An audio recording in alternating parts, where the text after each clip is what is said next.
Guys, welcome to my channel, and for today's video gagawa tayo ng banana cake. So ayun guys, may natira na saging dun sa sala, tapos medyo may itim na siya, overripe na, hindi nakakainin nila ni amo. So ang ginawa ko, pag may ganun na saging, is ginagawa ko siyang banana cake kasi pang merienda ko na yun.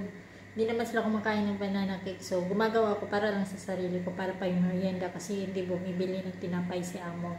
So, for today's video, sabayan nyo ako, gagawa tayo ng banana cake at tamang-tama yung natira is 3 piraso. So, ayan.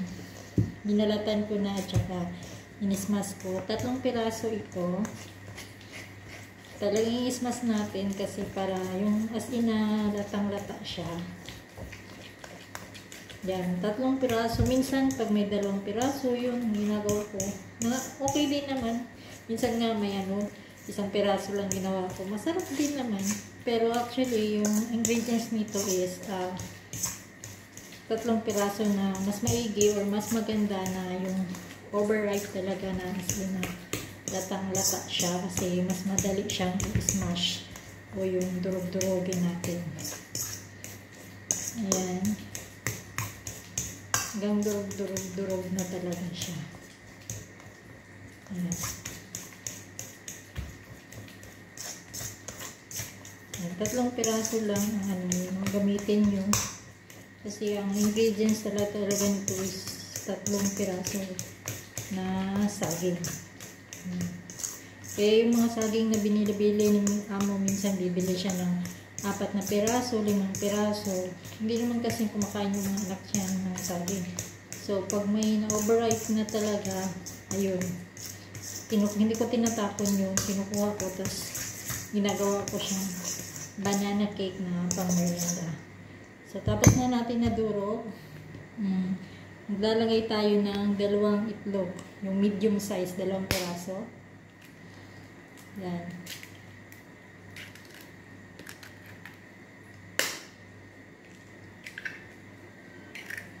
Tapos haluin natin.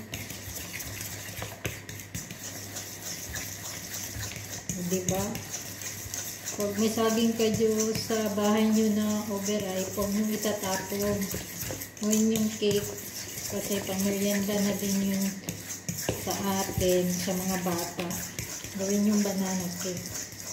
Kasi maraming saging dyan sa atin sa Pilipinas.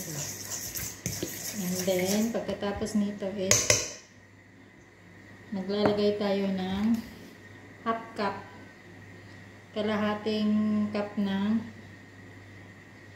mantika lang nilagay ko, or pwede na rin butter, basta half cup. Tapos maglalagay tayo ng 1 cup of sugar. Yan.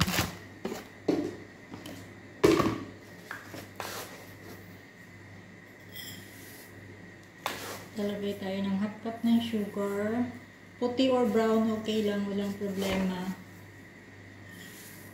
1 cup pala, 1 cup na sugar na white. White ang ginamit ko, pero mas maigi yung brown kasi yung kulay niya is talagang manunuot. And then, maglalagay tayo ng 2 teaspoon of baking powder. Yung kutsareta, teaspoon, 2 ganito. Yan, yung ganyan, yung sapang kape. Yan. And then, maglalagay tayo ng vanilla. Para pang amoy lang siya. Yan. Hindi ko na minimeasure, pero ang nilalagay dito is 1 teaspoon ng vanilla.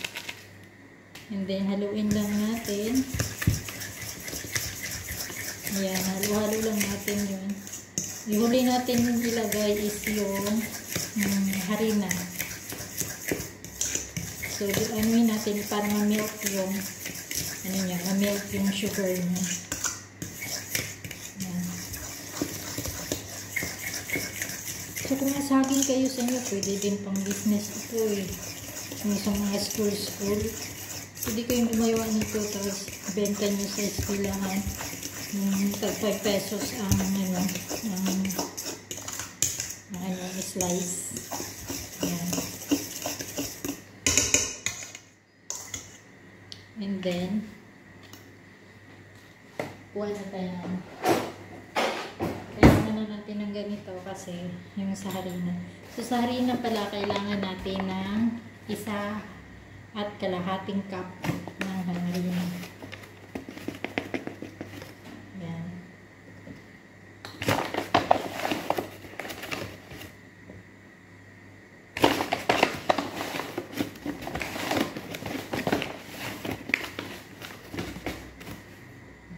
Isa't kalahating cup ng harina. Tapos, yun na natin. Mix na natin. Imikos-mikos na hanggang sa na-mix talaga yung harina na wala nang bilog-bilog. So, kung may kayo, hand mixer, pwede naman na gumamit kayo ng hand mixer para hindi mangawit yung kamay ninyo. Pero sa akin, okay na ako dito. Ayan. Masakit lang dito. Pero tiis na. Kaunting tiis. So, mix lang talaga natin kasi parang maghalo-halo talaga yung mga ingredients natin. Ayan.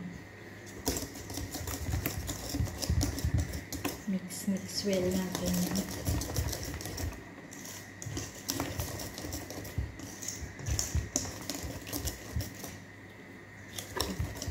Pero mas maganda yung ilagay nyo dito is yung brown. Kasi yung brown sugar is, diba, pula yung, ay brown yung, pag naluto siya, asin brown.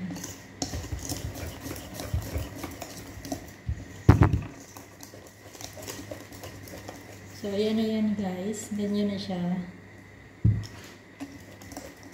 So, ang gagawin natin is mag-prepare tayo ng lagayan nito. Tabi muna natin. So, ayan, nag-prepare ako ng ganito, yung parang aluminum foil na lagayan. 3 piraso kasi tansya ko yan eh. 3 ganito, ginawa ko. Pero maliliit siya, ayan. Dito, small size siya to. So, ang gagawin natin is lalagyan natin ng konting mantika. Ang nito, purpose nito is hindi siya magdikit. So, ganyan lang, i-graze nyo lang. Pwede din naman pag may kayo, may mga, ang tawag nito, may Pyrex. Pyrex. Ang tawag nito, Pyrex. Pag mayroon kayong ganun, yung lutuan, pwede din, pero mas prefer ko kasing ganito kasi tapo na lang pagkatapos kumain. So, ayan, ganun nyo lang, ipahid nyo lang. Ayan. And then, after that, ilalagay na natin yung na-mix natin na banana. Ayun.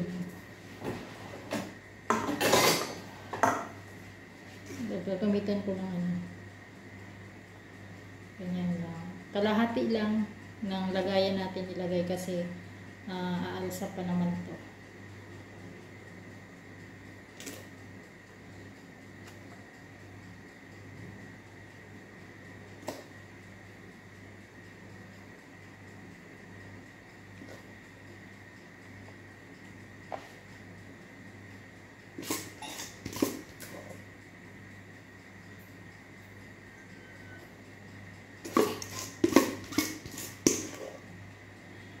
So, ayun lang guys. Ganun kasimple.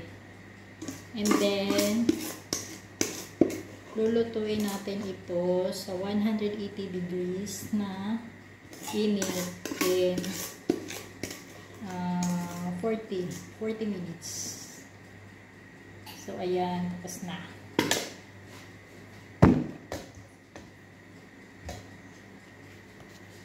So, ayun na siya guys. Nalagay natin. Bali, 3 yung nagawa natin. So, nag-preheat na pala ako ng oven. Pina-preheat ko na ito. Lagay ko sa 180 degrees. Tapos, dapat is 40 minutes. Okay? Come on. So, ayan na. So, wait natin yan 40 minutes. See ya. Okay guys, tapos na ang 40 minutes and then naluto na yung ginawa natin na cake. Ito na siya. See? Ayan. 3 piraso yung nagawa ko. Sa 3 piraso din na saging. So, kung may saging kayo sa bahay nyo na yung parang overripe na talaga siya, na hindi na makain, huwag nyo itapon, gawin yung banana cake. Pang merenda din yun. So, ayan.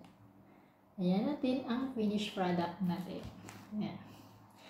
Pero, syempre, pag gusto nyo pang benta, pang negosyo, ilagay nyo sa yung lalagyan. Tapos, i-slice nyo na benta nyo tag 5 piso. Yung ganon. So, ayan. 3 piraso na banana. 3 pieces of banana. Yung overripe talaga siya. Ayan. Yan na yung finished product natin.